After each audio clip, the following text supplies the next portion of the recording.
অবস্থা জ্যামে জ্যামে অবস্থা খারাপ। জীবনের প্রথম ঢাকাতে তো জ্যাম দেখনু, আর হলো কি বলে ফ্লাইওভারের উপর দিয়ে হাঁটা হাঁটা যাওয়া লাগছে জ্যামের কারণে।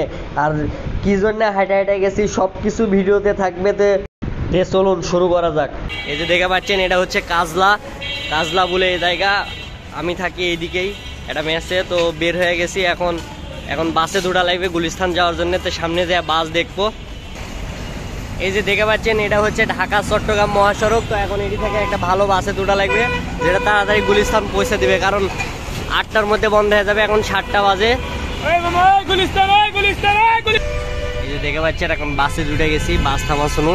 এই যে দেখেন বাসের মানুষ নাই, মানুষ কম, ওই জন্য দাঁড়ায় নাই আজকে। এখন হচ্ছে আসি ব্রিজে, মানে ফ্লাইওভারে।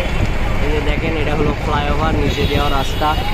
সত্যি কথা বলতে ঢাকা রাত্রেবেলা কিন্তু খুবই সুন্দর। আর এরকম ফ্লাইওভারের উপর দিয়ে যাওয়া, যদিও একটু গন্ধ আছে এলাকার, তারপরেও খুবই সুন্দর লাগে।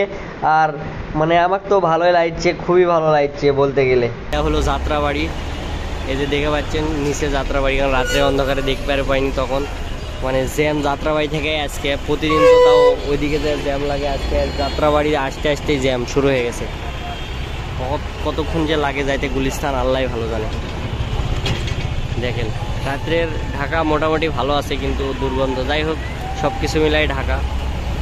আপনারা যারা এইভাবে রাত্রেবেলা জ্যাম বা দিনের বেলা যখন হোক জ্যামের মধ্যে পড়েছেন, কয় ঘন্টা পড়েছেন সব কিছু কমেন্টে বলে দিবেন যে এত ঘন্টা জ্যামে পড়েছি। মানে 8-9টার মধ্যে দোকান, 8টার মধ্যে দোকান বন্ধ করে দিবে, 8টা পর্যন্তই জ্যাম লাগেছিল। তারপরে কষ্ট মষ্ট করে গেছি। যাই হোক জ্যামের কারণে আমরা বাস থেকেও নামে গেল।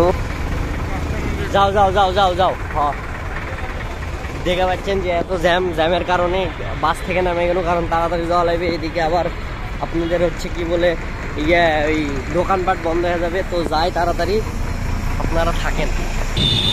আপনারা দেখে পাচ্ছেন কি পরিমাণ জ্যাম। এই জ্যামের কারণে বাসের থেকে নামে হাঁটা হাঁটা যাচ্ছি, তো তাড়াতাড়ি যাওয়া লাগবে, কারণ গুলিস্তান বন্ধ হয়ে যায় আপনার কয়টার মধ্যে, 8টার মধ্যে, 8টা সাড়ে 8টার মধ্যে দোকানপাট বন্ধ হয়ে যায়। তাই জন্য তাড়াতাড়ি যাচ্ছি। আর দেখেন কি পরিমাণ জ্যামের কারণে হাইটা হাইটা যাওয়া লাগে। অবস্থা জ্যামে অবস্থা খারাপ। হায় হায় আল্লাহ। ঠিক আছে গুলিস্তান যাই আবার দেখাবো আপনার। থাকেন।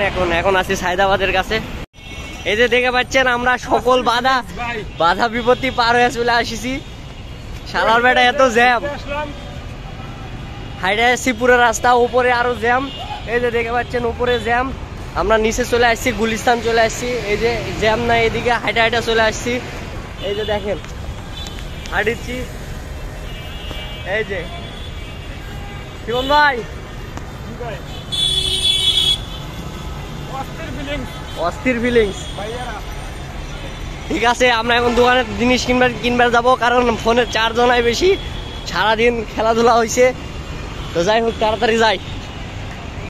আপনারা দেখে পাচ্ছেন এখন আমরা গুলিস্তান চলে আসছি। তো গুলিস্তান আসার পরে কেনাকাটা কি হবে, এই কেনাকাটাটা এখন করা লাগবে। তো কেনাকাটা করার জন্য এটা চলে আসছি, বাংলাদেশের সবচেয়ে বড় বৃহত্তম খেলাধুলার মার্কেট। তো যাওয়া যাক।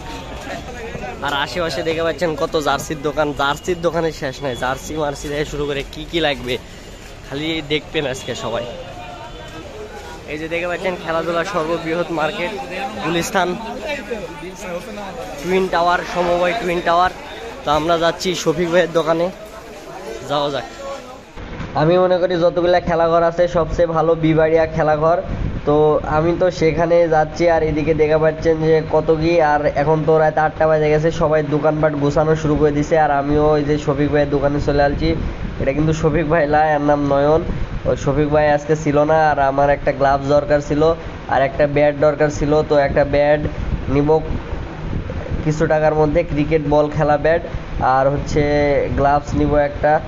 তো যাই হোক এটা আরেকজনের জন্য, এটা সেল করার জন্য। আর আপনাদের যাদের এরকম সামগ্রী দরকার গুলিস্তানে যে কোনো জিনিস, অবশ্যই আমার হোয়াটসঅ্যাপ নাম্বারে যোগাযোগ করবেন। তাইলে আমাকে ছবি পাঠিয়ে দিলে, বা আপনারা যদি বলেন যে এরকম টাইপের গেঞ্জি জার্সি থেকে শুরু করে ব্যাট ট্যাট সব কিছু পাবেন।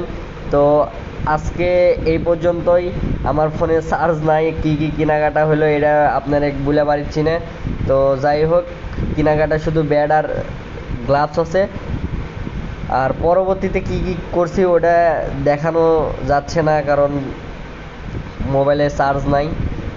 তো সবাই ভালো থাকবেন। আসসালামু আলাইকুম।